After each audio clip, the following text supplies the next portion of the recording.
Some additional objectives is to make the speech humorous, proper eye contact, and make use of space. So without further ado, Anoop. Thank you, Kevin. I'm not going to use the mic. Do you guys know what is the favorite pastime of Indian parents? Any idea? Yeah, please, Monica. Trying to get their kids to get married? Yeah. Fixing them up? Yes. Their favorite pastime is to get their kids married. And it doesn't stop there. They want grandchildren. My fellow Toastmasters and guest members today, I'm going through such dilemma. This is what happened on weekend. My mother calls and we were just chit-chatting. We had normal discussion about food, life, health, and suddenly she recalls, my handsome and very charming son is going to turn 30 soon. You know, in India, if you turn 30, it means you just don't age. It means you become unmarriageable. So she's asked me to send my biodata to her. And I'm like, what is that? And there it begins. She explains me the first step in finding a bride for me. She tells me, before applying to the beautiful heartthrobs of the girl to be bride, you have to prepare your wedding resume. It must enlist your height, weight, your skin color, a dashing photo, and the most important factor, a 6-figure salary. Even if you don't have a 6-figure salary, you can manage some zeros because everything on your resume is not always true. I'm like, wow, what is that? I'm happy, I'm just 28 years young. I don't need to hurry. But she still continues. You know, women are very clever. They know how to manipulate their kids. So she knows what I do on my weekends, how many friends do I have, what is my daily routine. So she throws me a simple question. So what did you do on your weekend? I said, it was a sunny day, I woke up late, I had a brunch and I watched movies and I was home all the time. And she asked me, she says, aren't you staying in the state of mountains? I said, yes. Aren't you supposed to be going out, enjoying the sun, hiking, going to movies, going to dinner?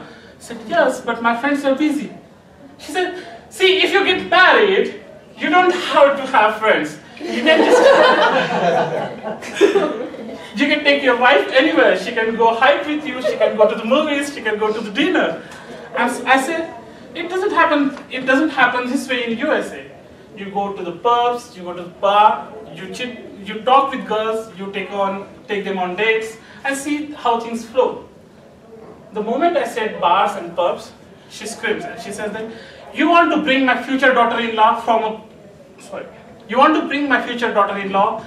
a place where they serve alcohol? It was a backlash. I was like, what is this?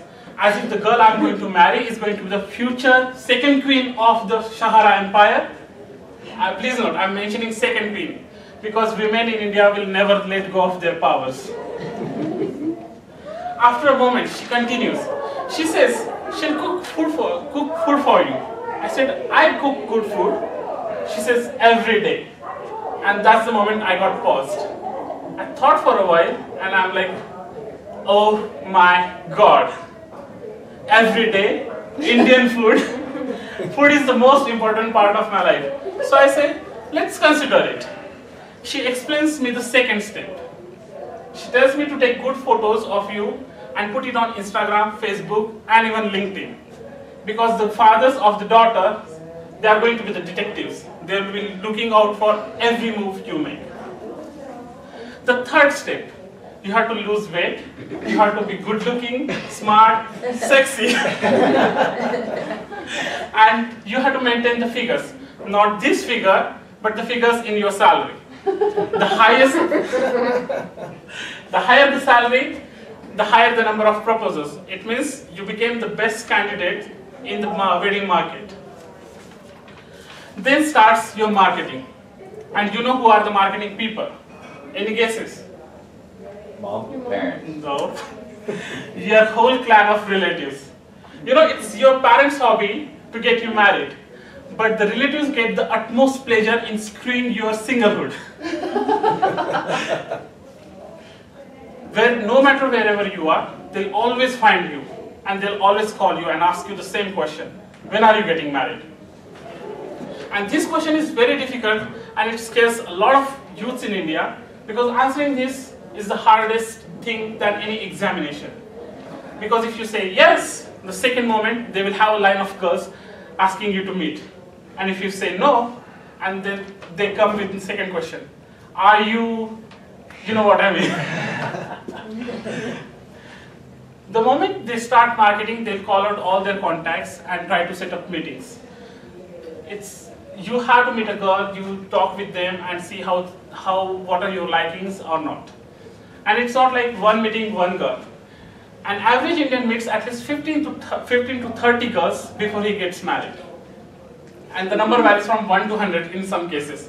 If you are lucky, you'll find your bride at the 100th place. This is God's way of telling, run away. But if God wants to kick you in the first place, you'll marry the first girl you meet. You also have to be ready to answer the questions that the father asks. He'll ask you simple questions like, do you drink? Do you smoke? How much do you make? How many girlfriends did you have?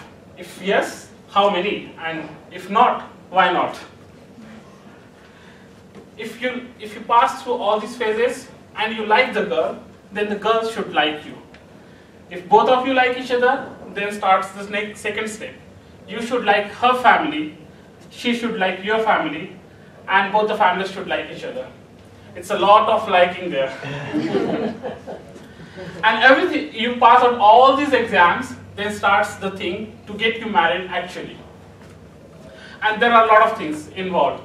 First, before you get married, you have to fix your wedding dates, and wedding dates are fixed based on the astronomy. It's not you just choose a date on weekends. It's based on how the positions of the stars. So it is very critical to get wedding dates.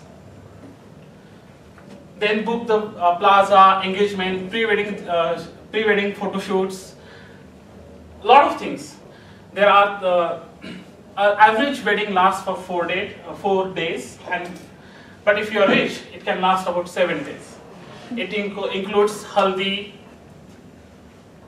wedding day, reception, many other things, and lots of food, of course. Do you know how much an Indian wedding costs on an average?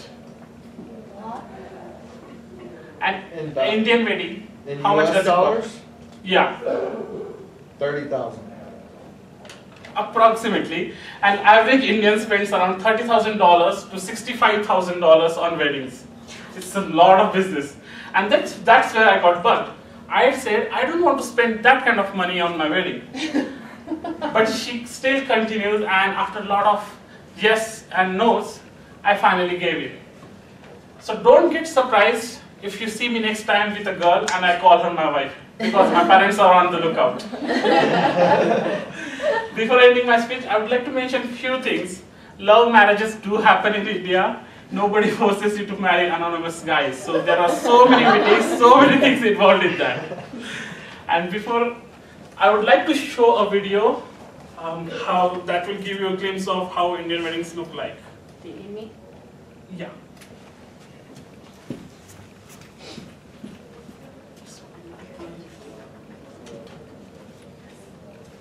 How many minutes do we have? 1:30. Okay, I'm just gonna fast forward this song.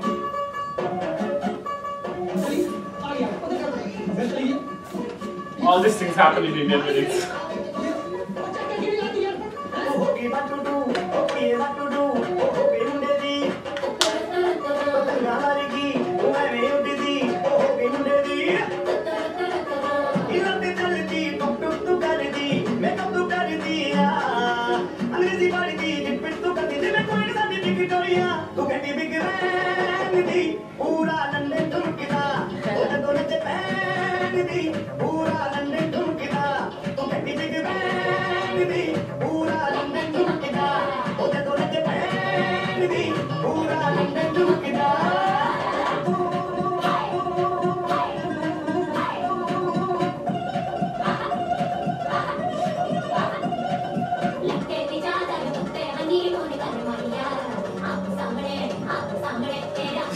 day of Sangeet, so it's day before you get married.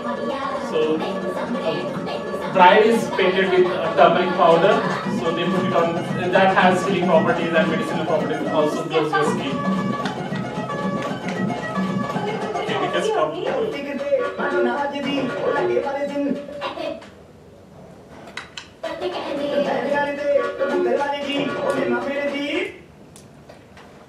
thank you. Great job. They pressure you to get married so they can have fun for 7 days on your dime. That's what I saw. Take the next minute, fill out your evaluations for Anoop. I would appreciate it.